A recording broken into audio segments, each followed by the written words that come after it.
haala yaaddessaa fi haala baay'ee cinqaa kan ta'e jechuudha. Saidoodhaan magaala Eden keessatti isa mudate jechuudha. Guyyaa 3 keessatti chaalenjii ajaa'iba, chaalenjii hedduu arge abdiisaa kutatee guyyaa har'aa guyyaa dhuma yookiin immoo guyyaa dhaamsa koo isinitti dhaammadhu jedhee inni murtoo ofirrattis murteessee jechuudha.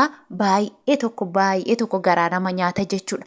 Akkasumallee immoo Sumayyaatiin kan biyyaa ishee baase yookiin immoo akka isheen Saidoodhaan gante magaalarraa gara magaala biraatti ijoollee baattee galaana keessa akkasumas daldalaatiin deemuun ishee akka xayyaaraan hin taane, xiyyaaraan illee magaala Yemen keessa gara Itoophiyaarraa kan hafe gara biyya Dubaayis, biyya Saudiis akkasumas Oomaanis deemuu akka hin dandeenye beekamee dhaga'amee jira jechuudha. Egaa akkuma beekamu harka daldalaatiin akkan isheen deemte namni tokko harka daldalaatiin qobaa isaa harka duwwaa isaatiyyuu amma daandii irratti qabame siqaayee argaa jira jechuudha. Ishiin immoo ijoollee boxxossee babbareedduu kana baattee gara daldalaatiin deemaa jirti. Sanuu galaanni isaan irra deeman yookiin immoo baharri isaan irra deeman illee bahara tokko qofa miti. Bahara tokko irraa bu'anii gara bahara biraatti illee kan bu'anidha. Kana keessanillee qilleensi addaa ufeetillee ijoollee kofillee yaaddoo guddaa natti naqee jira. Guyyaan har'aa guyyaadhuma guyyaa murtoo macarrashaa jedhee jechuudha. Nagaan dagannee nagaa fi araarri jaalalli waaqayyo isiniif haa baay'atu. Hordoftootaa fi jaallatamtoota kabajamtoota maamiloota kiyya baga nagaan dhuftanii anaa dhufu isiniin jedheen jira. ሰበር አዳዲስ ነገሮች እኔ ዛሬ ይዘን ይመጣሉ። ይሄ ምንድነው? ዛሬ የመጨረሻ ቀን የሰይዶና የሱመያ ነው። ከዛ ሰይዶ ምን አልኩት?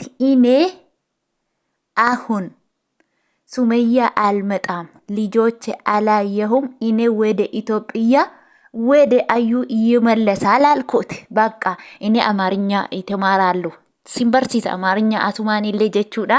Akka Sumayyaan ageessuuf jedheen amaarinya tokko keessa darbadha. Namoonni tokko maal beektarraa dhiisi usi naan jettu jechuudha. Hin jedhiina hanarra hafeetu hafa jechuudha. Egaa akkuma beekamu waa'ee Saidoofa guyyaa baay'ee irraa haasawaa turree jirra. Saidoon guyyaa har'aa viidiyoo gadi bahee dubbatee jira. Barbaacha Sumaayyaa akka deemu kanaan dura nutti himee jira.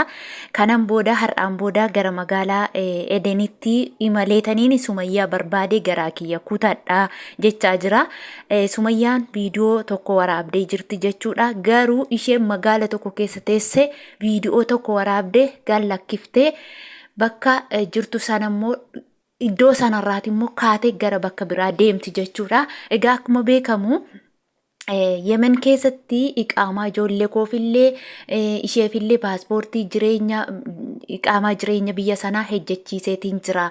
Garuu immoo akka seerri jedhetti immoo namni tokko Yemen keessa gara Saudii gara Dubaay akkasumas immoo gara Oman deemuu hin danda'u. Safaruu xiyyaaraani lispaasee inni jedhamu jira. Lispaasee sanayyuu immoo lispaaseen sunillee amma cufameetiin jira. Appilikeeshiniin tokko jira. Appilikeeshinii sanaatiin illee yaaleen ture onlaayinii tikkeetti akka kutatanii garuu milkaa'uu hin dandeenye. Kanaafiyyuu Sumayyaan kan isheen deemte harka daldalaatiinidha. Akkasumallee immoo kan na harkaa baase immoo namadha jedheeni himateetiin jira. Bara kana namni ciisee namaa hin bulu. Gaa'ila namaa keessatti tattaafata yoom addan baasa yoom handiiga jedhee namni nama gidduu tattaafata jechuudha. Garuu immoo dhugaa dubbachuuf yeroo itti taa'anii ilaalanii namni har'a juu jedhee yellaa irraa adda bahi jedhee ijoollee kee fudhuu badi jedhee boru gaafa isheen iddoon taanetti kufte gaafa rakkoon tokko ishee mudate garuu bakka rakkoo sanatti ishee gatee dhiisee baduu ni danda'a jechuudha. Maaliif yoo jettanii akka har'a afaan baasanii akka har'a si jajjabeessanii hiriyoota baay'eetu jedhee wanta hin taane keessa nama buusee nama buraa deebi'a jechuudha. Gaafa rakkoo nama yaaddatanii gaafa itti galii gaafa jedhi mokkorisiin jedhu malee namni harkaan itti si gashee ka'ee booda immoo keessaa siin baasu jechuudha. Egaa innis immoo waan inni beekate waan inni sodaate ijoolleen kiyya ni qabamti. Egaa akka amma beektanitti daandii irratti gara biyya gara adda addaatti saafaruudhaa fi namni lakkoobsa hin qabu. Inni kaan hin galaa, inni kaan immoo hin dhufaa. Daldaalonni haala isaan ittiin uummata deemsisaa jiran haala ajaa'ibaati. Kana gidduutti immoo isheen ijoollee koo qilleensa rukuchiiftee na jalaa miidhuu dandeessi. Fudhattee haa deemtu garuu maaliif ijoollee koo si'a takkaa nan argisiisini. Akkasumallee immoo jecha yookiin immoo malsii takka naa deebisuu diddee. Sifaanan jiraadhu, si jaalladhu jettee waan na tokkollee addanaa baasuudhaaf cal jettee viidiyoo koo ani har'a guyyaa har'a macarrashaa isheedhuma waraabaa jiru kana yoo argite akka malsii naa deebistuu jedhe jechuudha. Dhugaa dubbachuuf hin gaabbiti Sumayyaan akka ishiin gaabbitee booda kottu ilmoo keellee guddifadhu jette. Gaafa immoo bareedde jennaan mushurroon ija babaasti jedhan. Dhugaa rabbi gaafa namni tokko gaafa nama kadhatu namni nama gabbara namatti fakkaata. Namni dogoggorri immoo eenyullee hin jiru jechuudha. Namni ni dogoggora. Namoonni tokko immoo isay bagayyuu dhiiste maaliif akkas ishee godhe maaf ishee irratti fuudhe maaf ishee irratti jaallate dhiira bakka akalas dhiirri ni jaallata ni fuudha.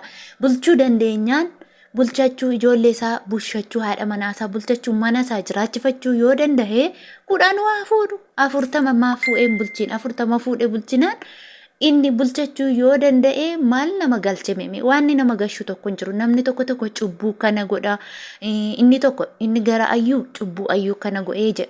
Inni gara Sumayyaa immoo cubbuu Sumayyaa kana godhee jira. Namni jechuun akkaataa jireenya nama tokko akkaataa inni itti har'a as bahee miidiyaa irratti afaan isaarra baasee haa dubbatu malee haala jireenya isaanii akkaataa jireenya isaanii isaanitu beeka jechuudha. Innis immoo ofitti amanamummaa waan qabuuf waan ofitti amaneef bulchuu nan danda'a jedhee itti gale. Ilmoo koos guddisuu nan danda'a, haadha manaa kiyyallee bulchuu nan danda'a. Ani mana koof nama gahaadha, nama of danda'aadha jedheetu malee otoo nama bulchuu hin dandeenye ta'ee har'a dhiirri surreen qayyarachuu hin dandeenye baay'eetu jira. Garuu inni immoo mana lama nan bulchaa jedhe kalas.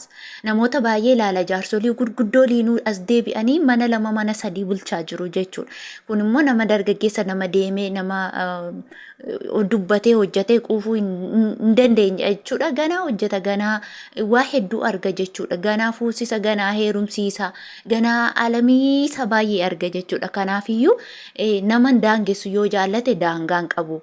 Yaani fedhiin ilma namaa daangaan qabu. Yoomiyyuu taanaan ilmi nama waan baay'ee hawwa. Biyya lafaa kanarratti addunyaan kun otoo kan isaa taateetillee ni hawwa jechuudha. Kanaafuu hawwiisa galmaan gahuudhaaf immoo jaalatee jira. Erga jaalatee immoo maaliif jaalate namaan jechuuni maaliif fedhii kee kana guutte jechuuni azaabatti nama gashuu jechuudha. Amma koo dhugaa dubbachuu fedhiin ilma nama daanga'uu hin danda'u. Namni waan barbaade gochuu ni danda'a. Fedha qabaannaan humna qabaannaan bakka tokkorraa bakka tokkotti socho'uu mirga qaba jechuudha. Bituuf gurguruu ni danda'a jechuudha. Namni birrii qabu yoomiyyuu bituuf gurguruu ni danda'a. Kanaafuu tole jettee ameen jettee erga na bushite erga ilmoo ko bushite tole jettee faana jiraachuu qabdi malee har'a ilmoo lama diqaalaa lama wajjin maal ishee godhama nam inni har'a yalla kootu jalaa ba'i je'ee geessee karantaane ishee deemsisaa jiru kun diqaalaa lama wajjiniin eessa geessa borummoo galchinarraa diqaalaa jechuu danda'a iddoo tokko ishee geessuu danda'a.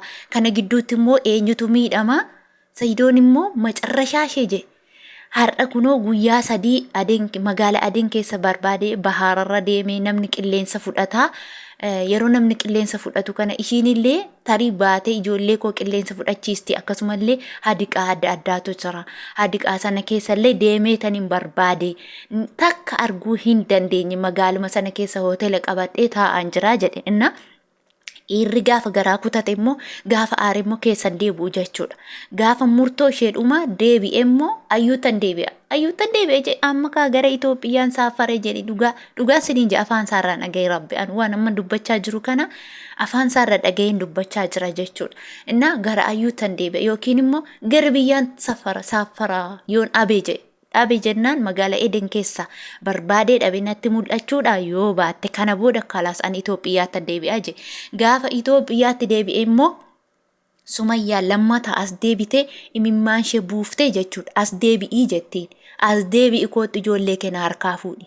kootu ani rakkadhe kootu xaalqa galii jette amma gaa eeggadda uffata amma kana jettee meeshaa amma kana jettee ulfaataadha amma kana jechuun namni tokko abbaa manaa malee abbaa ijoollee malee akkamittiin ijoollee kana baatee magaala tokkorraa gara magaala tokkotti amma biyya ormaatti jaallattus jibbitus kaddaamaa taatee jiraata jechuudha namni biiroo galee hojjetee jiraatu hin jiru jechuudha kanaafuu dhiqxee hartee maal goote jiraata kanammoo ijoollee eenyu bira gooteetu kana gooti otoo abbaa manaa fi haadha manaa wal faana jiraatan abbaa manaa hojjetee fida haati manaa moo manarraa ijoollee kunuunsiti jechuudha kanaafuu amma Sumayyaan rakkoo guddaa keessa otoon galiin waamicha Saidoo guyyaa har'aa dhageessee deebite furmaata sii ta'a. Hin deebitu yoo taate achuma qaxxilii ati mallesi maal kuutissu. Issu huleettenyaa gizee ine ayine alayyum. In argu ide kiyya kisa amaarinyaan kiyya sirriisi natti fakkaata alayyum jechuun sin arguumu. Argineedha waansa. Sin argu lammataa jedheera waan ta'eef waamicha aggeeffattee yoo beekte mataa keef jettee yoo deebite deebi. Yaa soo giddaa yoo mataa keef jette yoo mi'aawudhaa baatte akka dhagaatti gadi darbatamtaa jedhan egaa murtoo sadhumaati በመጨረሻ ጊዜ ነው ይሄ እና የኛማ ነገ ይያላሉ ቦሩ ኢላላኑትም ወጀቹዳ ቦሩ ማላከሳን እረጋሃኒ ወልማን ኢላላ ጀቹዳ ማሉማፉ ሲን ቱርቲ ጋሪ ሲኒፋታ ኦቦሎታ ቃሊ ኦቦሎታ ጃለተሞ ኦቦሌታ ባየ ሲን ከበጁ ጀቹዳ hanga dhuma waan nafaana turtanii qophii ajaa'ibaa kana ani qopheesse isiniif dhiyeesse kana jechuudha simattanii hay jettanii na jajjabeessitanii asiin nagahuu keessanillee isinumaaniyyuu galeetaa guddaa ajaa'ibaa narraa qabdu jechuudha baay'ee akkan isin jaaladhu baay'eellee akkan isin kabaju baay'een keessan beektuu turtii gaarii isiniif haa ta'u lafa nagaa naa turaa isiniin jedhaa ciao.